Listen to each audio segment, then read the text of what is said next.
Assalamualaikum warahmatullahi wabarakatuh. Selamat datang di channel Tidak Nyata. Sebelum kita mulai, coba absen dulu dari kota mana saja nih siap dengar kisah kali ini? Tulis kota kalian di kolom komentar. Jangan lupa untuk like, subscribe, dan nyalakan lonceng notifikasi agar kalian tidak ketinggalan cerita seru lainnya. Siapkan nyali kalian. Mari kita mulai ceritanya. Entah kenapa Pramono seperti tersihir dengan kecantikan Sundari saat itu, dan mencoba untuk mendekatinya yang membuat Sundari merasa risih. Maaf Mas Pramono, sepertinya urusanku di sini sudah selesai ya. Jadi aku mau pamit dulu. Soalnya masih mau cari ruko atau warung kosong yang dijual atau disewakan sekitaran sini, ucap Sundari sambil mencoba menjaga jarak dan pamitan pada Pramono yang duduk di sampingnya. Loh, sampean mau buka warung baru di sekitaran sini Tombak? Tanya Pramono sambil memegang tangan Sundari. Jeh Mas, aku lagi mencari lokasi warung atau ruko yang bisa untuk buka cabang di sini. Soalnya aku lihat Rahayu ndak ada buka cabang di sekitaran sini. Jawab Sundari dengan grogi. Memang benar itu Mbak, si Rahayu ndak ada buka cabang di sekitaran sini. Dan kalau sampean mau, itu lo pakai saja ruko punyaku di depan pasar. Masih baru dan kosong belum aku sewakan, sampean tempati saja. Ucap Pramono sambil tersenyum pada Sundari. Jadi Mas Pram punya ruko kosong di depan pasar situ ya? Kalau gitu bolehlah Mas aku sewa. Atau kalau Mas mau jual, aku mau juga membayarinya. Jawab Sundari dengan antusias. Sebenarnya rukoku banyak di depan pasar situ tapi penuh semua disewa orang bak. Nah yang kosong itu memang baru selesai direnovasi 2 ruko aku jadikan 1. Rencana sih mau aku sewain buat minimarket gitu. Tapi kalau sampean mau tempati buat rumah makan, silahkan saja. Malah aku seneng bisa selalu ketemu sampean Mbak. Jelas Pramono sambil terus menatap wajah Sundari. Syukurlah kalau gitu Mas. Jadi tenang aku. Soalnya sudah seminggu bingung cari lokasi buat warung baru tapi belum dapat. Oh iya, sewanya berapa Mas setahun? Tanya Sundari sambil tersenyum. Kalau buat sampean aku ndak minta bayaran sewa Mbak. Loko ndak minta bayaran sewa yorugino sampean Mas? Tanya Sundari kebingungan. Asalkan sampean bisa jadi simpananku, dan mau melayaniku, ruko itu tak kasih buat sampean Mbak. Jawab Pramono tanpa basa-basi. Simpanan opo Thomas? Tanya Sundari penasaran. Mosok sampean ndak tahu Mbak, aku sudah bosan sama Rahayu yang badannya sekarang sudah kendor itu. Sampean lebih muda masih seperti gadis belia gini sangat menggiurkan. Ucap Pramono sambil memegang janggut Sundari. Jadi Rahayu itu simpenan sampean Thomas? Tanya Sundari penuh selidik. Lio, selama 15 tahun, dia jadi simpenanku. Aku sudah berinya 1 rumah makan dan 1 mobil. Apapun yang dia minta aku kasih Mbak. Tapi dia masih saja sering bawa lelaki muda karyawannya untuk nginep di rumahnya. Kesel juga sih tapi ndak masalah lawong kami ini tanpa ikatan hanya saling membutuhkan saja. Jawab Pramono dengan santainya. Sundari hanya mangguk-mangguk. Dia tak pernah tahu siapa Rahayu selama ini. Yang dia tahu Rahayu adalah temannya yang terbaik, karena mau membantunya selama ini. Tapi aku kan punya suami Mas. Mosok iyo jadi simpenan sampean? Lagian aku ndak mau Rahayu cemburu dan memusuhku kalau sampean dekat denganku Mas. Hanya dia teman baikku loh. Ucap Sundari dengan tegas. Soal Rahayu, jangan sampai dia tahu lah lagian kita kan mainnya yang rapi. Kalaupun dia tahu itu jadi urusanku. Lawong aku lebih memilih sampean kok. Kalau masalah suami sampean itu, memangnya selama ini sampean bisa tercukupi kebutuhan biologi sampean? Asal sampean tahu Yombak, suami perempuan yang mengabdi pada Kanjeng Ratu itu jika sudah berhubungan dengan Kanjeng Ratu, sudah tidak bisa lagi memuaskan istrinya, karena tugasnya memuaskan Kanjeng Ratu. Aku ndak yakin sampean selama ini puas dilayani suami sampean. Tutur Pramono dengan bibir mencibir. Memang benar sih selama Sundari punya pesugihan dan suaminya setiap malam bulan purnama melayani nafsu Kanjeng Ratu, Sundari tak pernah mendapatkan kepuasan batin dari Edi. Tak seperti dulu waktu belum punya pesugihan Sundari selalu puas saat berhubungan dengan suaminya. Lah sampean sendiri kan juga mengabdi pada Kanjeng Ratu Thomas. Berarti sampean juga setiap malam bulan purnama melayani Kanjeng Ratu toh? Berarti sampean sama juga dengan suamiku? Tanya Sundari sambil tersenyum. Yo beda Tombak. Aku kan sudah ndak punya istri. Lagian yang cari pesugihan kan aku bukan istriku. Yang seperti itu jika yang cari pesugihan sang istri maka dia ndak akan bisa merasakan kepuasan dari suaminya. Tapi jika aku punya istri, aku juga sama seperti suami sampean. Endak bisa memuaskan istri dan aku ndak bisa puas dengan istriku Mbak. Tapi bisa puas kalau sama perempuan lain yang bukan istriku. Itu sebabnya aku ndak nikah lagi. Sudah malas. Jawab Pramono sambil mengelus-elus paha Sundari yang hanya tertutupi rok sepan selutut berwarna hitam itu. Mau ya, Mbak? Sampean belum nyoba sih, kalau sudah mencoba pastu ketagihan. Rayu Pramono penuh nafsu pada Sundari yang juga mulai terbuai dengan rayuan Pramono, karena memang sudah lama banget kebutuhan biologisnya tak pernah terpuaskan oleh Edi suaminya itu. Kita ke rumahku yuk, nanti kita ngobrol di sana saja. Ajak Pramono yang langsung menarik tangan Sundari dan menuntunnya ke rumahnya yang megah di belakang toko emas miliknya itu. Sundari pun terbuai rayuan Pramono dan akhirnya mau menerima tawarannya untuk menjadi simpanannya dengan imbalan ruko yang di depan pasar kota itu menjadi milik sah Sundari. Sampean memang luar biasa lo masih seperti gadis. Ucap Pramono sambil tersenyum pada Sundari. Sundari pun tersenyum sambil cepat cerpepat mengenakan pakaiannya kembali. Sampean juga sangat ganas mas. Terima kasih yo. Balas Sundari sambil tersenyum. Habis ini aku mau lihat rukonya ya mas. Pinta Sundari sambil merapikan pakaiannya. Boleh dong, sebentar mas pakai baju dulu ya. Jawab Pramono sambil beranjak dari tempat tidurnya lalu meraih pakaiannya. Pramono pun mengandeng tangan Sundari sambil berjalan menuju ruko depan pasar di sebelah toko emasnya. Sundari hampir tak percaya dengan yang dilihatnya ruko itu sangat luas dan masih baru. Benar saja apa yang dibilang Pramono kalau itu adalah dua ruko yang renovasi menjadi satu ruko. Tadinya ingin disewakan pada orang yang berminat membuka minimarket. Tapi karena tergoda pada Sundari, akhirnya ruko itu justru diberikan pada Sundari lengkap dengan surat-surat tanah dan bangunannya. Terima kasih ya mas. Ruko sebesar ini mas berikan padaku. Ucap Sundari dengan senyum dan rasa harunya. Ah. Kalau sampean bisa membahagiakanku apapun juga aku kasih kok. Jawab Pramono sambil menggenggam tangan Sundari. Mas, jangan bilang pada Rahayu yo kalau mas kasih ruko ini padaku. Bilang saja sudah aku beli gitu, biar dia ndak curiga. Beres itu, semua biar aku yang atur. Jawab Pramono dengan santai. Ya sudah mas, aku pulang dulu yo. Sekali lagi terima kasih atas segala yang mas berikan padaku hari ini. Ucap Sundari sambil mencium tangan Pramono dengan hormat. Ya sudah, pulanglah sudah sore ini. Jangan lupa sering-sering temui aku di rumah yo. Pasti mas, ya sudah aku pulang. Pamit Sundari sambil berlalu meninggalkan Pramono sendirian di depan rukonya. Ah Sundari itu memang lebih cantik, lebih muda dan lebih liar dari Rahayu. Kalau cuma ruko satu ini hendak berasa. Toh rukoku dan tanahku masih banyak. Batin Pramono sambil terus memandang Sundari dari jauh hingga menghilang di keramaian. Astaga, aku lupa. Mas Edi minta kalung emas belum aku belikan. Kalau balik ke toko Mas Pramono aku malu. Apa boleh buat, tak belikan di toko lain sajalah. Gumam Sundari sambil tengok-tengok mencari toko emas terdekat setelah memilih sebuah kalung emas yang rada besar untuk Edi dan kalung kecil untuk Anggi juga sebuah cincin. Sundari pun pulang ke warungnya dengan naik ojek. Aku ndak nyangka hanya dengan kecantikanku karena mantra dan ritual yang aku lakukan pas mandi kembang malam satu suro kemarin. Apapun yang aku inginkan cepet banget aku dapatkan. Wajahku cantik, banyak lelaki menyukaiku bahkan Pramono seorang juragan emas. Dan punya ruko juga tanah di mana-mana itu pun bisa bertekuk lutut padaku. Sampai dia rela menyerahkan ruko sebesar itu untukku terima kasih Rahayu. Kamu mengajariku menikmati hidup, aku akan meniru semua caramu. Batin Sundari sambil senyum-senyum sendiri di boncengan tukang ojek. Sesampainya di warungnya Sundari segera masuk lalu mengecek semua dagangannya yang tinggal sedikit lagi. Ibu ini lama baget hobu sampai sore gini baru pulang. Tegur Dedei dengan raut cemberut. Kan ibu cari ruko pak, jadi rada lama.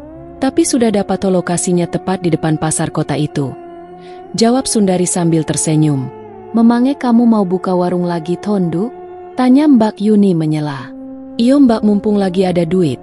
Jadi tolong yo mbak cari karyawan baru yang banyak. Nanti tak kasih bonus kalau mbak bisa bawa satu karyawan bonusnya 50.000. Bisik Sundari pada Mbak Yuni yang membuat Mbak Yuni tersenyum sambil mengangkat jempol pada adiknya itu. Mbak, ini tak belikan cincin emas 2 gram buat mbak. Karena mbak sudah mau membantu aku dari dulu. Ucap Sundari sambil menyerahkan cincin emas yang masih terbungkus plastik bersama suratnya itu. Alhamdulillah enduk. Kamu kok yo baik banget. Ndak lupa sama mbakmu ini walaupun kamu sudah banyak duit. Tetap sayang sama Mbak MU ini sampai kamu mau membelikan bak cincin emas sebagus ini. Suamiku saja ndak pernah membelikan aku perhiasan lo enduk. Matur sunyo, terima kasih. Ucap Mbak Yuni dengan haru bahkan sampai menitikan air mata. Sampean ini kan keluargaku Mbak. Mosok iyo aku lupa sama mbakku satu-satunya. Jawab Sundari sambil tersenyum. Anggi ndak dibelikan apa-apa yo Buk? Tanya Anggi sambil cemberut. Anggi juga ibu belikan ini. Nih ada kalung yang cantik untuk Anggi. Sundari mengeluarkan sebuah kalung emas kecil lalu memasangkan di leher putrinya itu. Terima kasih yo Buk, Anggi seneng punya kalung emas. Ucap Anggi sambil merangkul ibunya itu. Kamu nanti pak di rumah, malu kalau di sini. Bisik Sundari pada Edi yang dari tadi cemberut menyaksikan istrinya itu. Edi pun langsung tersenyum manja pada istrinya sambil mengangkat dua jempol tangannya ke arah Sundari. Setelah warung tutup, dan semua sudah makan serta mendapat upah masing-masing, Mbak Yuni dan lainnya pun pamit pulang dengan rasa yang senang sekali. Mbak Yuni mendapat hadiah cincin emas 2 gram dan Yanto mendapat baju baru.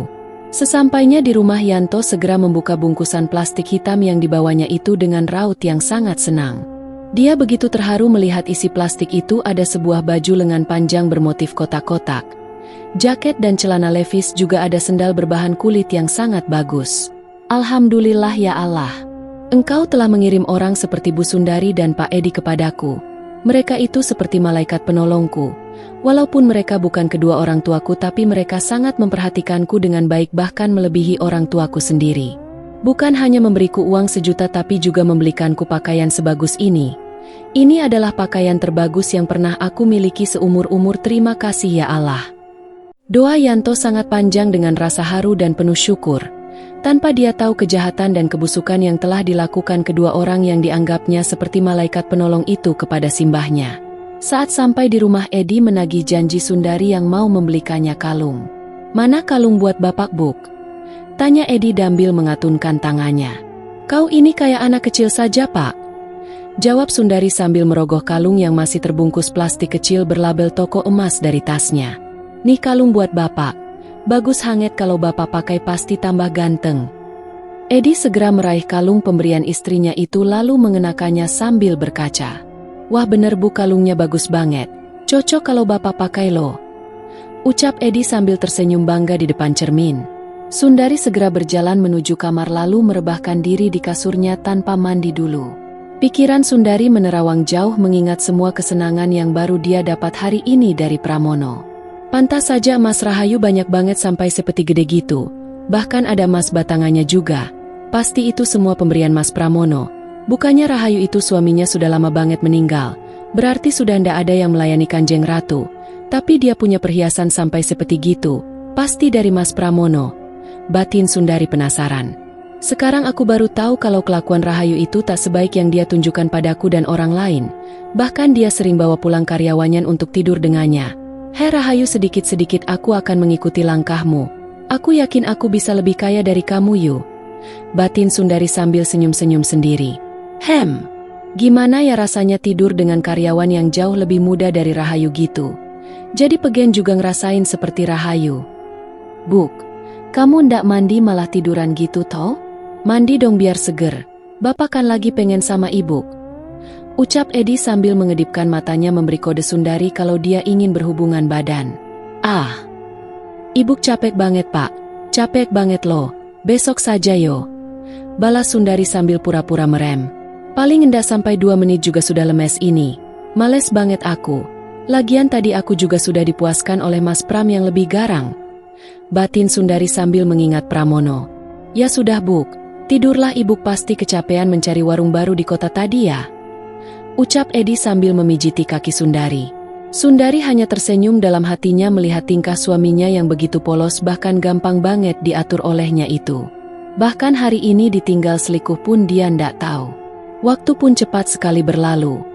Tak terasa 5 tahun sudah Sundari menjadi pengabdi pesugihannya. Kekayaan yang semakin melimpah ruah. Rumahnya di desa pun kini telah direnovasi menjadi bertingkat 2 lebih mewah dari rumah Rahayu temanya yang dulu menjerumuskannya di dunia kemuskan. Bahkan kini dia pun sudah memiliki mobil pribadi sendiri yang dia kendarai sendiri setiap hari untuk pergi ke rumah makannya. Sundari mengikuti jejak dan cara Rahayu menutupi semua dosa-dosanya dengan berlaku sangat baik dan penolong bagi tetangga-tetangga di desanya. Dia sering menyumbang untuk pembangunan jalan atau tempat umum lainnya. Tak pilih-pilih dia membantu para tetangganya yang kesusahan dan membutuhkan sumbangan bahkan pada Nuning sekalipun. Teman yang selalu menghinanya dan selalu mencacinya hingga akhirnya dia nekat mencari pesugihan.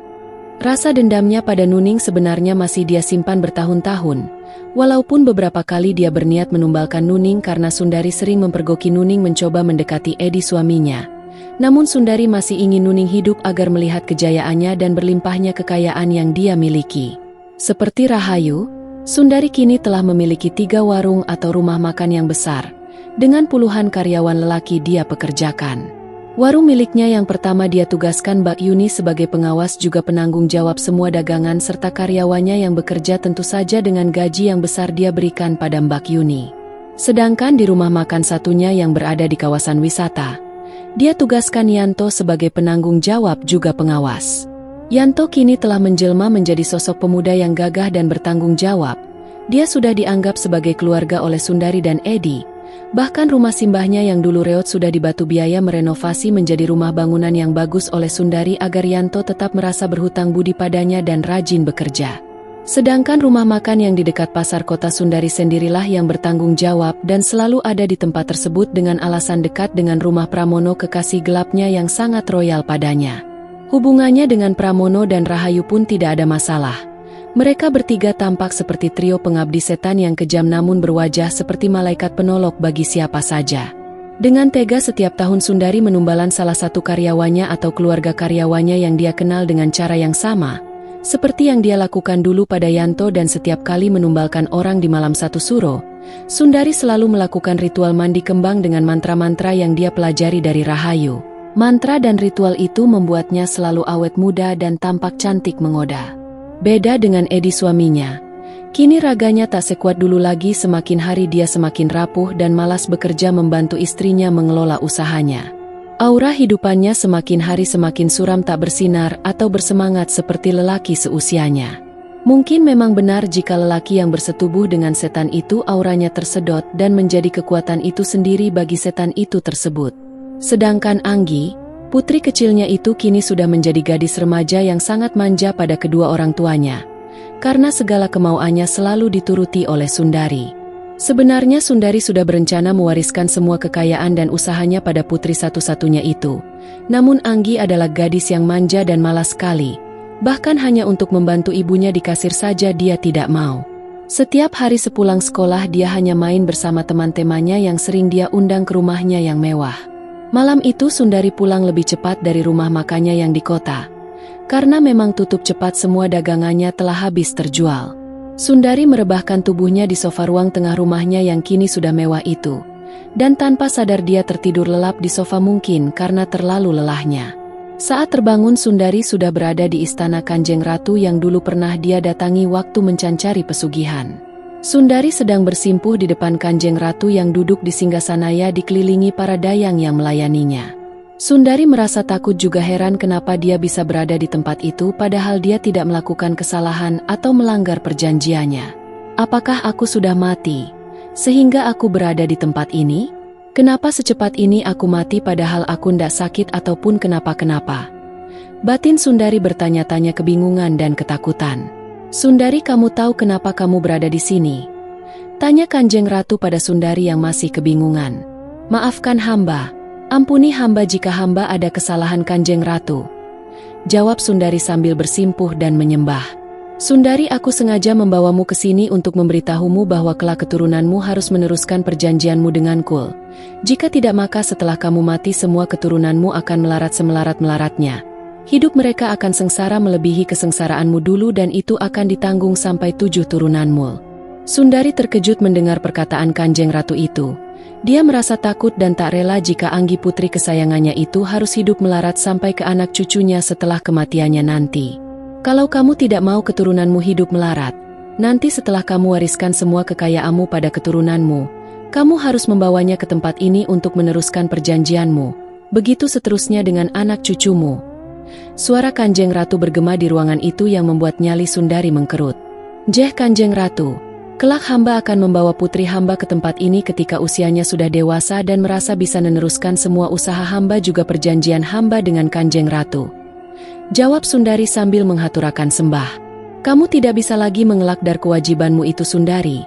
Ingat jika putrimu tidak mau meneruskan perjanjianmu maka semua keturanmu hingga 7 turan akan hidup melarat hingga akhir hayatnya. Sundari menunduk penuh keraguan. Apakah kelak anak cucunya akan mengikutinya dan meneruskan perjanjiannya itu? Jika tidak tentu mereka akan miskin selamanya. Hamba akan bawa anak hamba ke sini untuk meneruskan perjanjian hamba Kanjeng Ratu, ucap Sundari dengan yakin sekali. Baiklah, sekarang berdiri dan ikutlah denganku. Perintah Kanjeng Ratu pada Sundari yang masih bersimpuh. Dia pun berdiri lalu mengikuti sang ratu dari belakang di antara para dayang-dayang. Sang ratu membawa Sundari ke ruangan seperti sebuah pelataran yang luas. Di sana tampaklah para budak dipekerjakan tanpa kenal lelah membangun sebuah bangunan, entah bangunan apa itu. Yang jelas Sundari melihat mereka bekerja keras, ada yang memerah batu dan lainnya tak sedikit yang dicambuk dan dipukul oleh para pengawal yang berjaga berbadan besar dan sangar jika mereka berhenti. Sundari merasa ngeri dan tidak tega sama sekali pada para budak itu hingga dia menutup mata dengan kedua tangannya. Lalu Kanjeng Ratu mengajaknya lagi berjalan menyusuri lorong seperti jalan menuju ke ruangan lain. Sebelum sampai di ruangan itu sudah terdengar suara berisik sekal. Suara seperti sebuah ratapan kesakitan dan bunyi seperti besi yang dipukul. Saat pintu ruangan itu terbuka, tampaklah banyak manusia yang bekerja keras menempa besi membuat senjata tajam seperti pedang, golok, keris, sabit dan lainnya. Namun yang lebih mengerikan orang-orang tersebut memegang besi merah terbakar itu langsung dengan tangannya lalu dipukul-pukulnya dengan besi lainnya. Tampak dengan jelas tangan-tangan manusia itu sudah tak berbentuk lagi namun mereka terus saja bekerja tanpa bisa berhenti. Sundari benar-benar tak bisa menyaksikan kengerian yang dilihatnya itu namun Kanjeng Ratu terus memaksanya melihat, hingga sang ratu puas. Mereka pun berjalan lagi menuju ruangan lainnya tanpa hal yang sama-sama mengerikan yang dilihat oleh Sundari. Banyak sekali penyiksaan-penyiksaan yang aneh dan sangat tidak manusiawi di istana itu. Sampailah mereka ke suatu tempat di mana banyak para budak perempuan tua sedang menumbuk padi. Di situ banyak sekali lesung panjang namun lesung itu bukanlah terbuat dari kayu ataupun gelugu pohon kelapa, melainkan dari tubuh manusia yang masih hidup dibentuknya menjadi sebuah lesung panjang. Di sisi kanan kiri lesung itu berdiri perempuan-perempuan tua yang sedang menumbuk padi di lesung itu dengan alu kayu di tangannya. Sekali lagi Sundari merasa ngeri saat melihat tangan-tangan perempuan tua itu penuh luka karena memegang alu dan menumbuk padi terus-menerus. Bahkan tangan-tangan mereka banyak yang keluar tulangnya dengan daging yang terkelupas. Namun mereka tak bisa berhenti bekerja menumbuk padi. Yang membuat Sundari merasa aneh adalah ketika matanya tertuju pada seorang perempuan tua yang sedang duduk santai tidak melakukan pekerjaan apapun. Perempuan tua itu duduk di bawah pohon dengan posisi bersandar dengan kaki selonjoran seperti sedang menikmati kesejukan udara. Sundar penasaran dengan perempuan tua itu. Siapakah gerangan dia hingga mendapat perlakuan beda dari perempuan-perempuan tua lainnya? Sundari mencoba memperjelas penglihatannya ke arah perempuan tua itu. Tersentaklah Sundari sambil menutup mulut dengan kedua tangannya. Sundar mengenali perempuan tua itu. Dia adalah Mbah Satiem, simbahnya Yanto yang dia tumbalkan di malam satu suro pertama kali dia mengabdi pada Kanjeng Ratu. Mbah Satiem masih tampak seperti dulu kala saat dia masih hidup mengenakan tapih kain jarik batik dan kebaya dengan rambut disanggur rapi sedang duduk bersandar di bawah pohon tanpa melakukan apapun. Apa yang kamu lihat Sundari? Tanya sang ratu menatap tajam pada Sundari. Ampun, Kanjeng Ratu, hamba melihat dia itu Mbah Satiem. Jawab Sundari dengan tangan menunjuk ke arah Mbah Satiem yang duduk santai di bawah pohon rindang. Iya. Dia tumbalmu di malam satu suro yang pertama, balas sang ratu dengan senyum sinis sekali. Ampun Kanjeng Ratu, kenapa dia tidak seperti perempuan-perempuan tua lainnya yang sedang bekerja itu? Tanya Sundari penuh keheranan. Kenapa? Karena setiap hari pagi dan petang cucunya selalu mendoakan dia pada yang kuasa Tuhannya, agar dia dilindungi dari siksaan. Dia adalah perempuan yang beruntung memiliki keturunan yang dekat dengan Tuhannya. Jawab sang ratu dengan senyum sinis. Yanto memang anak yang rajin sholat. Pasti Yanto selalu mendoakan simbahnya itu. Batin Sundari dengan wajah yang menunduk. Sang ratu mengajak Sundari berjalan ke suatu tempat lagi. Tempat yang ramai dan terasa sangat panas, gerah sekali. Sundari melihat dari ujung tempat yang sangat luas itu penuh dengan tungku-tungku api. Tempat itu adalah dapur, seperti sebuah dapur umum yang sangat luas dengan kesibukan para pelayan sedang memasak. Tak terhitung berapa banyak tungku api atau pawon yang terdapat di dapur luas itu. Sundari tidak menyadari dengan apa yang terjadi di dapur itu. Dia hanya melihat para pelayan perempuan sedang memasak.